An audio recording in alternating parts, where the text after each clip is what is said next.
The man called Dan Cooper bought a ticket. He got on a plane, and then he jumped out of it with $200,000. He wore a business suit, a parachute, and a tie. He became a ghost. He left behind a legend and a question that has echoed for over 50 years. Where is the money, and where is his parachute? Those two things are the key. Find them, and you find Cooper. Or at least you find his story's end. But they are gone. Swallowed by the wilderness, or time, or maybe both. Their absence is the real mystery. The story starts on a cold November afternoon in 1971.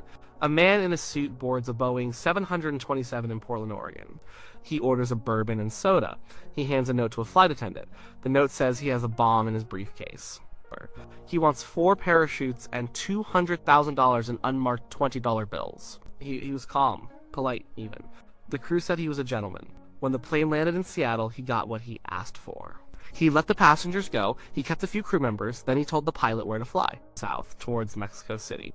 Stay below 10,000 feet, keep the landing gear down. Somewhere between Seattle and Reno, over the dense black forest of southwestern Washington, he did the unthinkable. He opened the aft-air stair of the 727, a staircase at the back of the plane. In the middle of a freezing night, in a raging storm, he jumped. He leaped into the darkness with a bag of money strapped to him, and he was never seen again. The moment he jumped, the search began. The FBI and the military threw everything they had at it. They tried to figure out exactly where he would have landed. They used the plane's flight path, the wind speed, the descent rate of a man with a parachute. They drew a huge, sprawling search area. It covered some of the most rugged and unforgiving terrain in North America. Think about it. This wasn't a field, it was a wilderness. Thick Douglas fir forests, deep ravines, rushing rivers.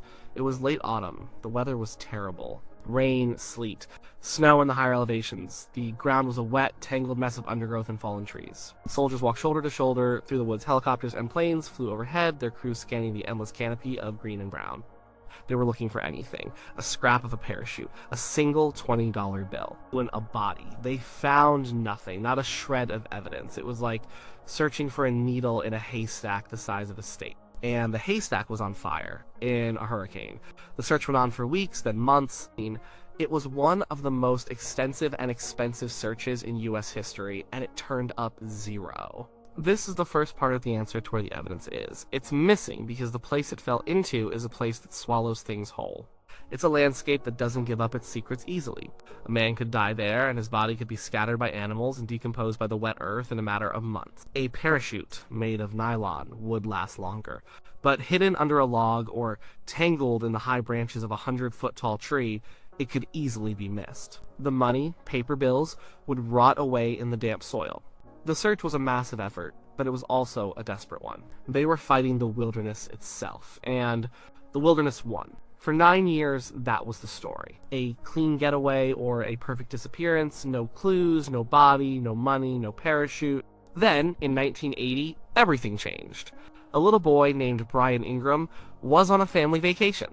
They were camping on the Columbia River, at a place called Tina Bar. He was digging in the sand to build a campfire. His hand hit something. It was a bundle of rotting paper. He pulled it out. It was 3 packets of cash. The bills were stuck together, decomposed, almost like papier-mâché. But you could still tell what they were. $20 bills. His family called the FBI. The agents came and carefully examined the money. They checked the serial numbers. It was a match. This was D.B. Cooper's ransom money, almost $6,000 of it. It was the first, and to this day, the only confirmed piece of evidence from the hijacking ever recovered from the wild. The discovery of the money at Tina Bar was a bombshell, but it created more questions than it answered. How did it get there? Tina Bar was miles away from the FBI's primary search zone. The flight path was much farther east. So, what happened? The FBI developed a few main theories. The first theory is that Cooper didn't survive the jump. He landed somewhere upstream from Tina Bar, maybe in the Washougal River or one of its tributaries. He died on impact or from exposure. His body and the money bag lay in the wilderness. Over the years, floods and erosion washed a small bundle of the money loose. The bundle floated down the river system, eventually making its way into the massive Columbia River and then washed ashore at Tina Bar, where it was naturally buried by sand and silt. This theory makes a lot of sense. The money was found in distinct rubber-banded bundles, just as it had been given to Cooper. The way it was buried suggested it had been deposited by the river, not deliberately hidden by a person. If this is true, it means Cooper most likely died that night. And it means his parachute and the rest of the money and his remains are probably still out there, scattered somewhere in the watershed of the Washougal River. This theory shifted the focus of many amateur searchers to the river valleys north and east of Tinabar. They started looking not on the mountainsides but along the riverbanks, but there are problems with this theory. If the money floated down a river, why was it found in such neat, albeit decayed, packets? You'd expect the bills to separate and scatter in a turbulent river, and why only 3 packets? What happened to the other 97? It's possible only this small amount broke free from the main money bag. Or maybe the rest of it is still sitting at the bottom of the Columbia River, buried under decades of silt. This leads to a second theory. The money was put there by someone, maybe Cooper himself. Maybe he landed near Tinabar, which would mean the official flight path was wrong. He buried some of the money intending to come back for it later, but something happened to him. He died, or got arrested for something else, or just never made it back, or maybe someone else found the money. Another person could have stumbled upon Cooper's body in the cache shortly after the jump. They took the bulk of it, but maybe they got spooked. They decided to rebury a small portion of it to throw the FBI off their trail, or they simply lost this small bundle. This scenario is impossible to prove, but it's also impossible to disprove. It would explain why only a small fraction of the money was ever found. Then there's a third, more specific version of the river theory. In the years after the Tinabar discovery, the Army Corps of Engineers revealed that they had conducted a dredging operation on that stretch of the Columbia River in 1974, 6 years before the money was found. They dredged sand from the river bottom and deposited it on the beach at Tinabar to build it up.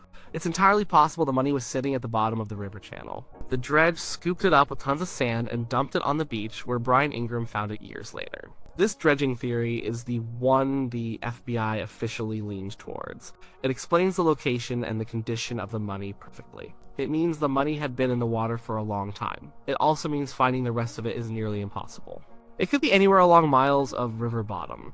Some citizen scientists have even tried to prove this. One group took samples from the decayed bills and looked for microscopic organisms called diatoms. They found certain types of diatoms that only bloom in the spring, suggesting the money entered the water in the spring, months after Cooper's November jump. This could mean Cooper survived the winter and then lost the money in a river crossing. Or it could mean nothing at all. The science is complex and fiercely debated among Cooper enthusiasts. So the money, some of it was found, but its discovery just deepened the mystery of where the rest of it is. It's either still with Cooper's bones somewhere in the Washougal Valley, or it's at the bottom of a river, or it was found by someone else who never spoke a word. The Tinabar cache is a breadcrumb, but the trail it created leads in a dozen different directions. Now, what about the parachute? This is just as critical. In some ways, it's even more important than the money. The money is just paper, the parachute is the tool of the escape. Its location would tell us everything. Cooper jumped with 2 parachutes, a main backpack-style parachute, and a reserve chute strapped to his chest. He left 2 other parachutes on the plane. Interestingly, one of the reserve chutes he was given was a dummy, a non-functional training chute that had been sewn shut. He knew enough to recognize it and chose a working one instead. This little detail suggests he wasn't a total amateur. The main parachute was a military-issue NB-8. It had a large olive drab canopy. The reserve was a Pioneer model. Together, they were a bulky, heavy rig. When Cooper jumped, he was wearing this rig, plus a business suit, street shoes, and a trench coat, while carrying a heavy bag of cash. It was not an ideal setup for a skydive, especially into a storm.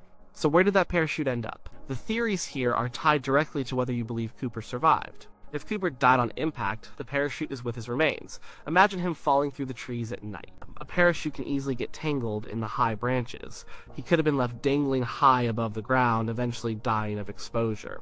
His body would have fallen in pieces over the years. The parachute, made of tough nylon and metal hardware, would have remained in the tree, slowly rotting, battered by wind and snow.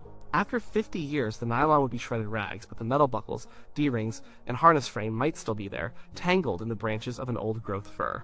People are still looking for it. They scan the high canopies of the forest in the suspected jump zone, hoping to spot a piece of rusted metal that doesn't belong. Or maybe he hit the ground hard. The impact could have killed him instantly. In this case, his body, the money, and the parachute would have all been in one place, at least initially. But the forest is a powerful force of nature.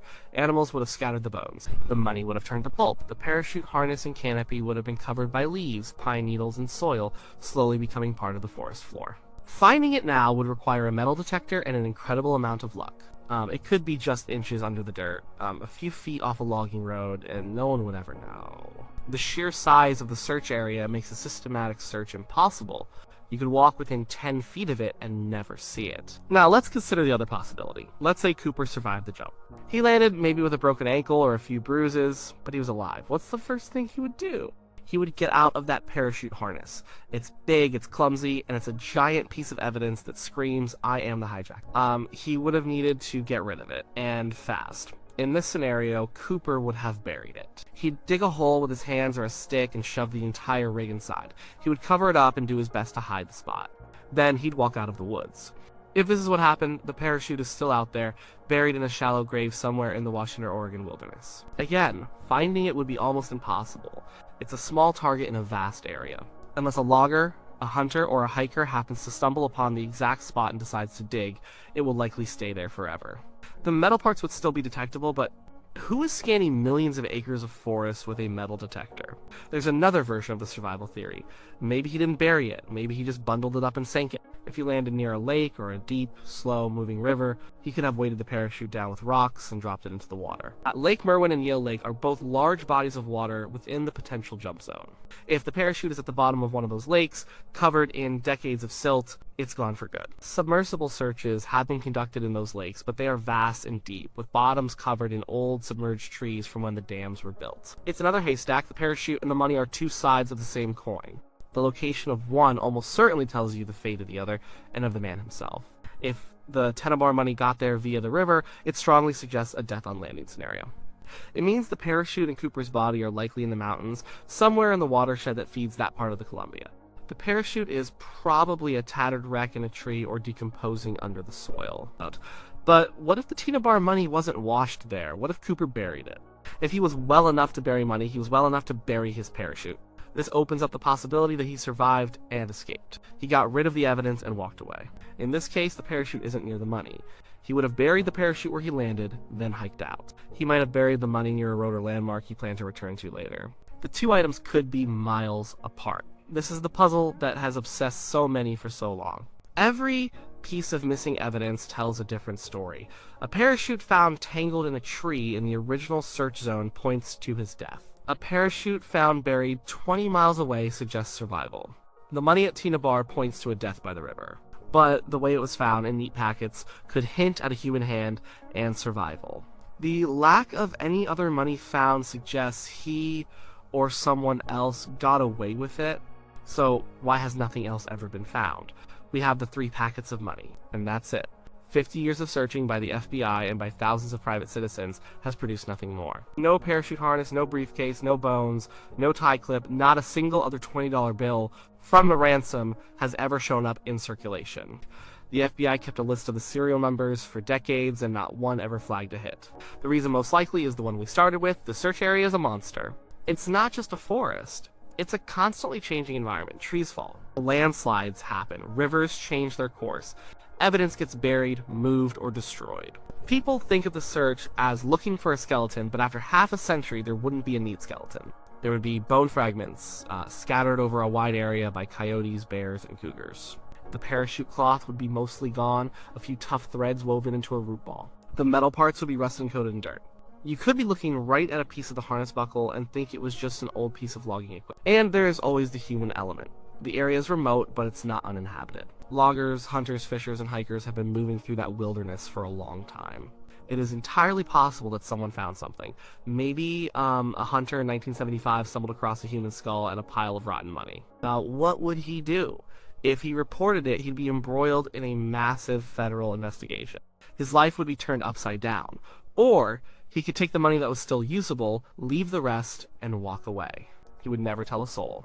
The perfect crime would have a silent witness. We will never know how many people might have found a small piece of the puzzle and decided to keep it to themselves. The D.B. Cooper case is not really about the man. We don't even know his real name. The case is about the things he left behind and the things he took with him into the void. He took his identity, he took his fate, and he took a parachute, and nearly $200,000. The mystery endures not because of a brilliant plan, but because of a lucky jump into a landscape that erases history. The parachute and the money are not just missing evidence, they are the whole story. They are somewhere in the deep woods or dark waters of the Pacific Northwest. Or they are long gone, spent by a man who got away with it. Their absence is the only clue he left us. And it's the one clue that can't be solved. It just hangs there, in the cold, rainy air of a November night forever.